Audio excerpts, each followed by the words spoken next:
कश्मीर के कुपवाड़ा के केरन सेक्टर में सैनिकों और आतंकियों के बीच मुठभेड़ हुई है। इस एनकाउंटर में 2 आतंकी ढेर कर दिए गए हैं।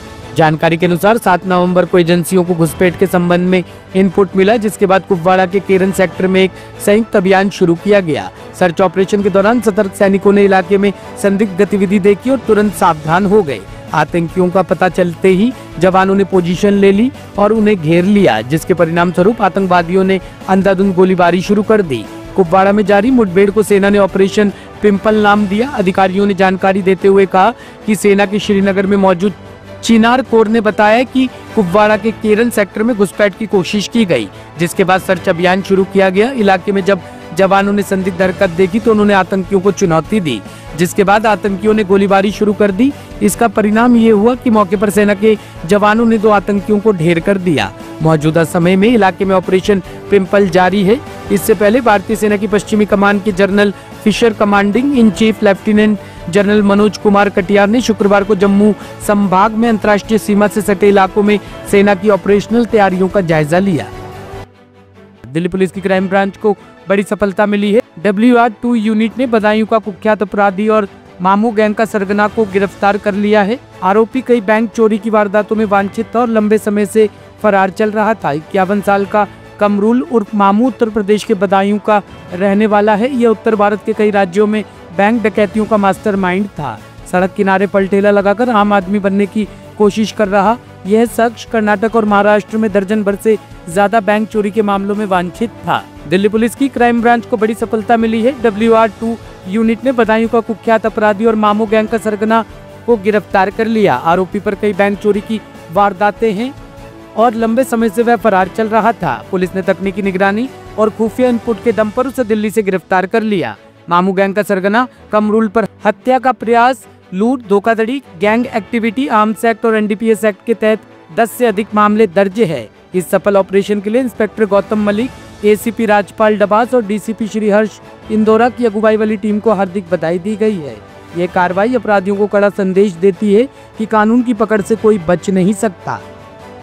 दिल्ली के रोहिणी इलाके में बीती रात रिठाला मेट्रो स्टेशन के पास स्थित झुग्गियों में भीषण आग लग गई, जिसमें लगभग 500 झोपड़ियां जलकर खाक हो गई। हादसे में एक व्यक्ति की मौत हो गई, जबकि एक अन्य व्यक्ति गंभीर रूप से झुलस गया। आग लगने के बाद पूरे इलाके में अफरा तफरी मच गई और लोग अपनी जान बचाने के लिए झुग्गियों से बाहर निकलते नजर आए। पुलिस और दमकल विभाग को रात 10:56 पर आग लगने की सूचना मिली। इसके बाद मौके पर 29 दमकल गाड़ियों और एक अग्निशमन रोबोट भेजा गया। अधिकारियों ने बताया कि आग पर काबू पाने में पूरी रात मशक्कत करनी पड़ी। सुबह तक आग पर पूरी तरह नियंत्रण पा लिया गया। 10 बजे के आसपास लगी सर, ये 10:30 के आसपास तगड़ी आग लगी, बहुत लगी थी। तो ये 11 साढ़े 11 हमें पता लगा सर। ये तो हम लोग भाग तो आया, तो हम लोग को पता लगा सर, तो हम लोग फिर भिजवाया। हम लोग ने अपनी गैस तो सबने सब बंद कर दिया। क्या इलाका है सर? रिठाला का ही सर। ये हर बार 3 बार लगी चुके सर आगे यहाँ पर, ये तीसरी बार है। अच्छा, कितनी झुग्गियाँ होंगी यहाँ पे? अभी बहुत सर, लगभग फिर भी कितनी झुग्गियाँ होंगी? 200 से 150 करीब एक मांगे चलिए। तो आग क्यों लगी है, कैसे लगी, कुछ अभी तक कुछ जानकारी? इसकी सर ये कबाड़ है ना, कबाड़ पन्नी से बोरे से लगी सर। ये 100 सर्किट से हुआ है पक्का ही इतना कर सकता। क्योंकि सर ये लोग नहीं मानते, ये लोग क्या कर सकते सर इनको। हम लोग सो रहे थे तो रात करीब 10 साढ़े 10 बजे का होगा इस टाइम, उसमें आग लगा है। हम लोग को सो रहा था, पता ही नहीं चला कि फिर बाद में सब उठा रहा है, हम लोग को जगा रहा है कि आग लग गया, उठो। फिर हम भाग के आया है। बाकी तो और भी इंसान अभी कौन निकला है नहीं निकला है झुग्गी में मालूम नहीं चल रहा है। सुबह होगा तभी मालूम लग सकता है। क्या अभी कोई मतलब जलने भरे? अभी एक बंदा सुना है हमने, एक बंदा है जला है कि हॉस्पिटल में लिया नहीं, पूरा शरीर जल गया उसका, यही मैंने सुना है। कितने टाइम से रहते हैं आप? हम रहते यहाँ लगभग 8-10 साल हो गया। 8-10 साल तो? हाँ। तो 8-10 साल में यहाँ पर गृहस्थी का सामान भी आपने जोड़ रखा था? हाँ, सारे सामान होते हैं हमारे घर में, सब कुछ थे जी। तो आग लगने की वजह क्या है? आग लगने का वजह अभी कुछ पता नहीं चला।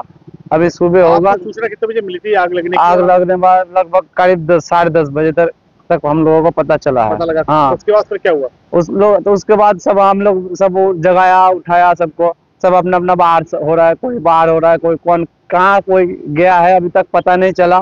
सुबह तक पता चल सकता है। फायर ब्रिगेड की गाड़ी से कितनी देर बाद आई थी? आया है 10-15 मिनट बाद ही आया है। जैसे पता चल गया उन लोगों का, खबर पहुंच गया उन लोगों को, जैसे खबर पहुंच गया तैसे आ गया। झुग्गी में कितने परिवार रहते थे? अभी ये लगभग 200-400 तो हो ही जाएगा आदमी रहता था यहाँ। हाँ मतलब घर था, 200-400 होगा घर। हाँ। और क्या ज्यादातर क्या काम होता था? यहाँ का कबाड़ा का काम होता था हमारा, मतलब कोठी से यहाँ से कबाड़ा बीन बन के लाते थे यही। हाँ हमारा परिवार अभी सुरक्षित है, हम लोग निकले हैं, हम लोग परिवार बच्चे लोग निकल के बाहर आ गए। हम लोग सामान वामान कुछ नहीं निकल पाए हैं, ऐसे हम लोग सामान निकल नहीं पाए, बच्चे लोगों को निकल के बाहर आ गए। हम लोग दीवार कूद के आ गए हम लोग। ब्यूरो रिपोर्ट, टीम तफ्तीश न्यूज।